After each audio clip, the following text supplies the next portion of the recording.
Dear students, good morning to all of you.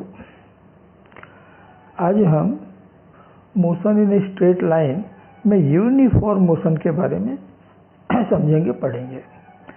Uniform motion में particle की या body की जो वेलोसिटी है वो कांस्टेंट रहती है, means there is no acceleration.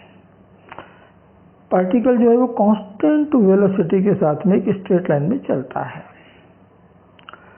और इसलिए इस मोशन में पार्टिकल की वेलोसिटी और पार्टिकल की स्पीड दोनों इक्वल होती है। पार्टिकल का डिस्प्लेसमेंट, पार्टिकल का डिस्टेंस, ये भी दोनों इक्वल होते हैं क्योंकि मोशन जो है एक स्ट्रेट लाइन में हो रहा है। तो जितना डिस्टेंस चला उतना ही डिस्प्लेसमेंट भी हुआ, जितने स्पीड से चला उतनी वेलोसिटी भी हुई, दोनों के दोनों सेम रहते हैं। तो हम इस यूनिफॉर्म मोशन के बारे में कुछ इक्वेशंस, कुछ ग्राफ्स यहाँ पर ड्रॉ करेंगे, कुछ इक्वेशंस यहाँ पर डिराइव करेंगे। तो let velocity of the particle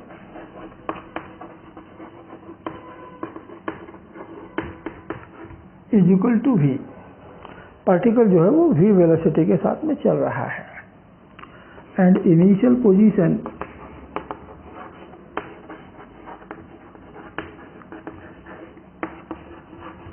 eight t equal to 0,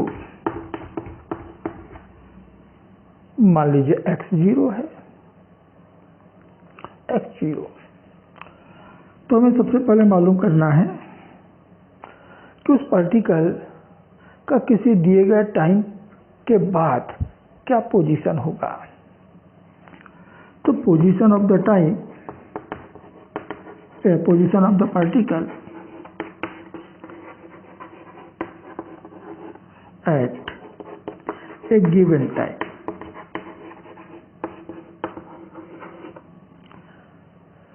और वो टाइम मान लीजिए t है कि हमको t टाइम के बाद उस पार्टिकल की पोजीशन देखनी है। ठीक है, तो let position of the particle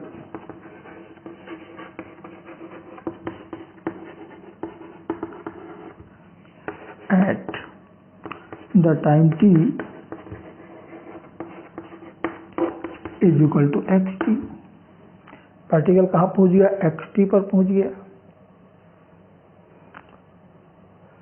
तो पार्टिकल का डिस्प्लेसमेंट कितना हुआ? तो इनिशियल पोजीशन मालूम है, फाइनल पोजीशन मालूम है, डिस्प्लेसमेंट निकाल सकते हो। और डिस्प्लेसमेंट कितने टाइम में हुआ वो भी हमको मालूम है, तो पार्टिकल की वेलोसिटी यहाँ से निकाली जा सकती है। And therefore displacement of the particle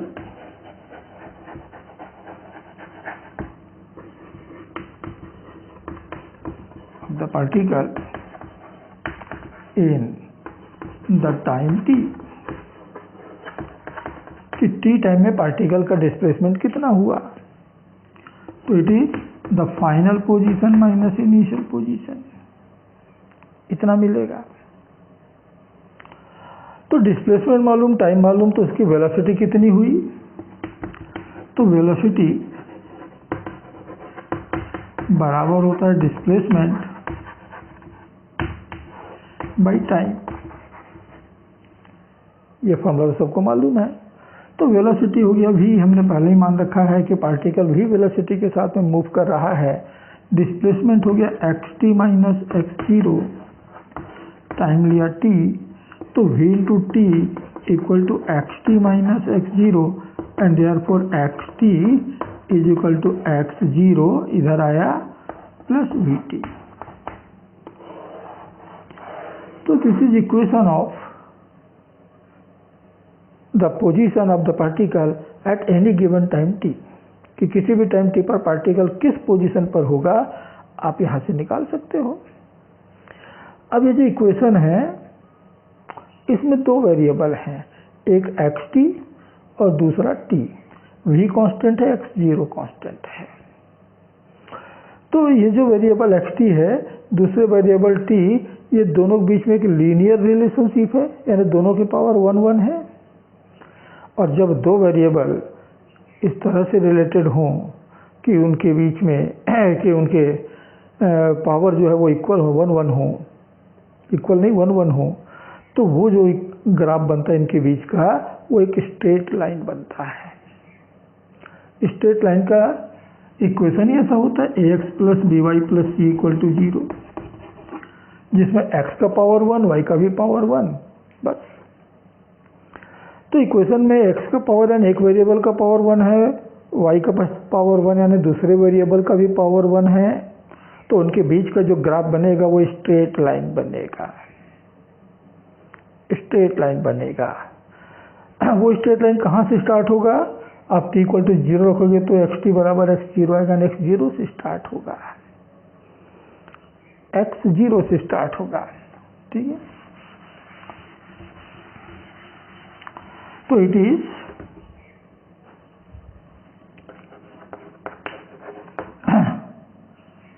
the equation of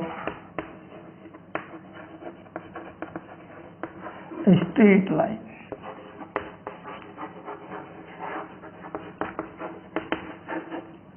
ये तो भाई स्ट्रेट लाइन का इक्वेशन है, और इसलिए पोजीशन टाइम ग्राफ जब हम बनाएं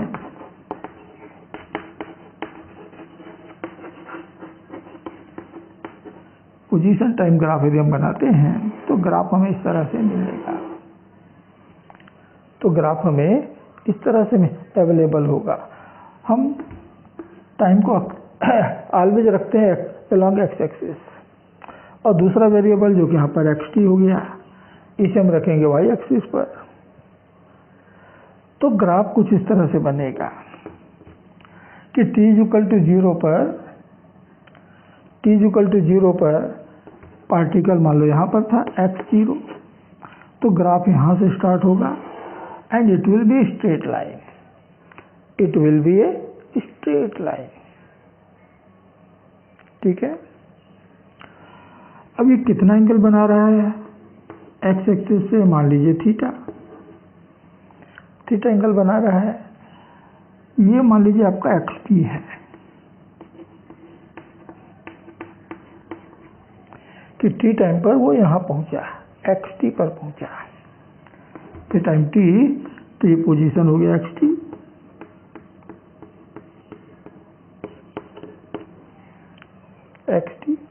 तो यहाँ से हम ग्राफ का स्लोप निकाल सकते हैं, स्लोप ऑफ द ग्राफ।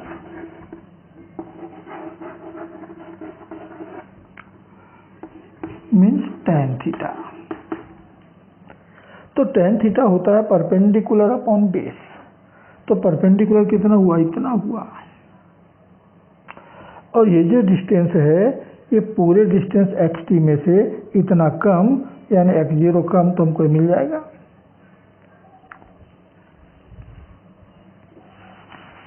तो परपेंडिकुलर आ रहा है xt - x0,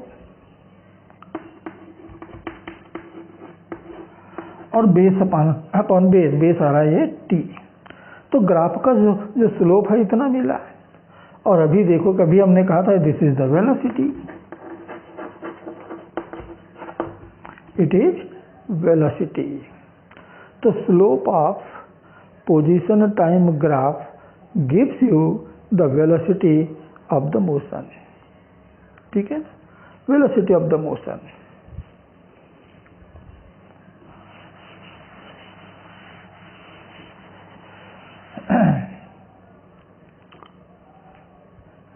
तो ये पोजीशन टाइम ग्राफ की एक प्रॉपर्टी है कि पोजीशन टाइम ग्राफ का जितना स्लोप होगा that will the velocity of the particle, वो पार्टिकल की वेलोसिटी को रिप्रेजेंट करेगा।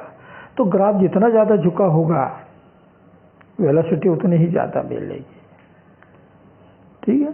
यानी कोई ग्राफ इस तरह से आ गया मान लो, तो इसकी वेलोसिटी ज़्यादा होगी, ये पहले पार्टिकल का दूसरे पार्टिकल का, तो किसकी वेलोसिटी ज़्यादा है?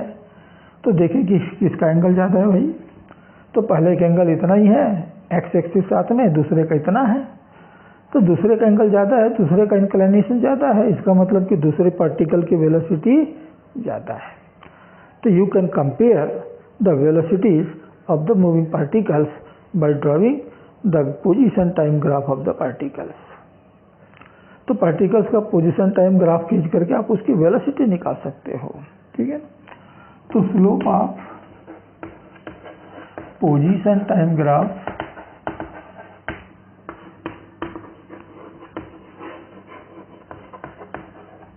is equal to velocity of the motion। Velocity of the motion. ठीक है, दूसरी ग्राफ हमको बनानी है, वह है वेलोसिटी टाइम ग्राफ। ये दो ग्राफ हम यहाँ पर बनाते हैं, position time graph and velocity time graph. तो वेलोसिटी टाइम ग्राफ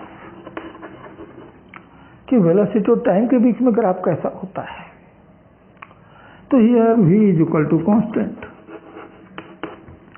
v आपका कांस्टेंट है, उसमें कोई वेरिएशन, उसमें कोई चेंज नहीं आ रहा है, and therefore the vt graph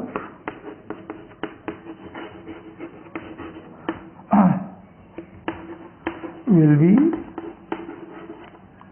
a straight line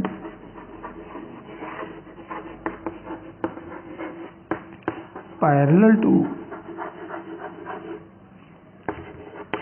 the time axis।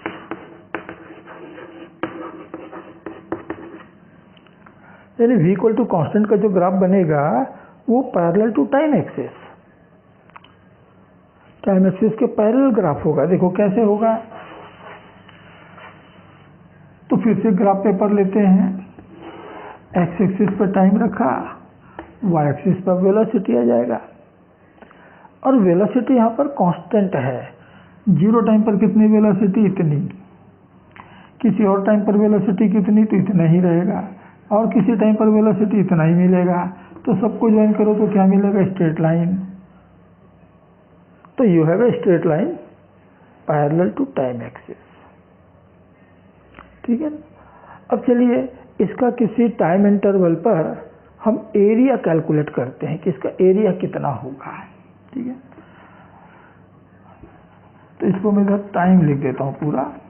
अब एक टाइम मैंने ले लिया t, तो 0 से t टाइम के बीच में इसने कितना एरिया बनाया, तो इतना एरिया बनाया, है ना। तो एरिया ऑफ द ग्राफ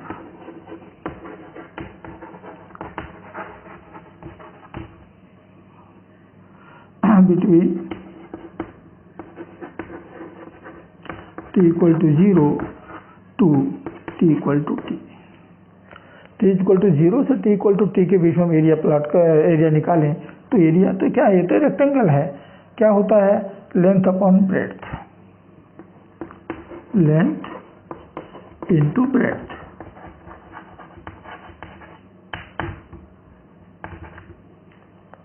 तो लेंथ कितनी हो गई, इतना हो गया, ब्रेड्थ कितनी हो गई, इतनी हो गई। ये कितना है v, ये कितना है t, v into T, velocity into time, and therefore it is displacement.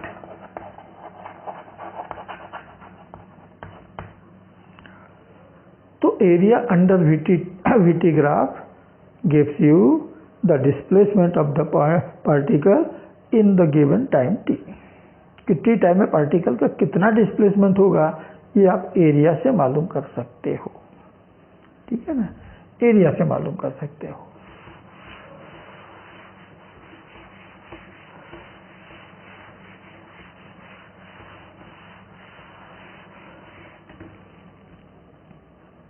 ठीक, तो ये uniform motion along straight line. तो यूनिफॉर्म मोशन में हमने दो ग्राफ प्लॉट किए, position time graph and velocity time graph, और दोनों ग्राफ की हमने एक एक प्रॉपर्टी निकाली। उसमें स्लोप जो होता है वो वेलोसिटी के बराबर, इसमें एरिया जो होता है वो डिस्प्लेसमेंट के बराबर, डिस्प्लेसमेंट के बराबर। ठीक है, तो इनके ऊपर से जनरली क्वेश्चन आते रहते हैं। आपको फार्मूले या आपको ये प्रूव करने के लिए पूछा जा सकता है। तो मैं समझता हूँ कि सारे कॉन्सेप्ट आपको एकदम क्लियर हो गए होंगे, कहीं कोई प्रॉब्लम नहीं होगा। और फिर भी यदि कहीं कोई डाउट है तो आप मुझसे कांटेक्ट कीजिए through my comment box and I will clear your doubts. ठीक है, तो बच्चों नेक्स्ट वीडियो तक के लिए आप सबको मैं नमस्कार करता हूँ। जय हिंद।